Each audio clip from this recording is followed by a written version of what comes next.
নেত্রকোনার দুর্গাপুরে সোমেশ্বরী নদীর উপর অস্থায়ী কাঠের সেতু থেকে নির্মাণ খরচ বাদে প্রায় ২৫ লাখ টাকা আয় হয়েছে।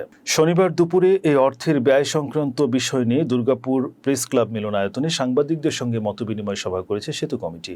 কমিটির পক্ষ থেকে জানানো হয়, কেন্দ্রীয় বিএনপির আইন বিষয়ক সম্পাদক ব্যারিস্টার কামালের সার্বিক সহযোগিতায় সোমেশ্বরী নদীর উপর কাঠ ও বাঁশ দিয়ে অস্থায়ী এই সেতু নির্মাণ করা হয়েছে।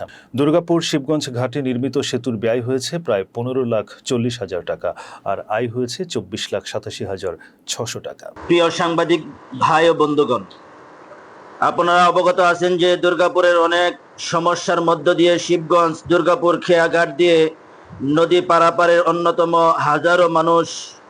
হাজারো সাধারণ মানুষ, ছাত্রছাত্রী, ব্যবসায়ী, পর্যটক, নানান ধরনের যানবাহন ও গবাদি পশু প্রতিদিন এই খেয়াঘাট দিয়ে নদী পার হয়ে থাকে।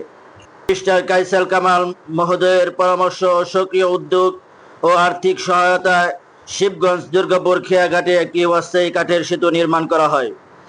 এই সেতু আপামর জনগণের মধ্যে অফুরন্ত আনন্দ ও উৎসাহ সৃষ্টি করে এবং আপনাদের মতো সংবাদকর্মীদের সহায়তায় সারা দেশে বিপুলভাবে আলোচিত ও প্রশংসিত হয়। মোট ব্যয় হয়েছে ১৫,৪০,০০০। সেতু প্রকল্পে মোট আয় হয়েছে ৫২,৬৭,৬৪০ টাকা। অগ্রণী ব্যাংকে দুর্গাপুর শাখায় জমা আছে ৪০,২৭,৬০০ টাকা। এই টাকা থেকে নির্মাণ ব্যয় বাদ দিলে ২৪,৮৭,৬০০ টাকা।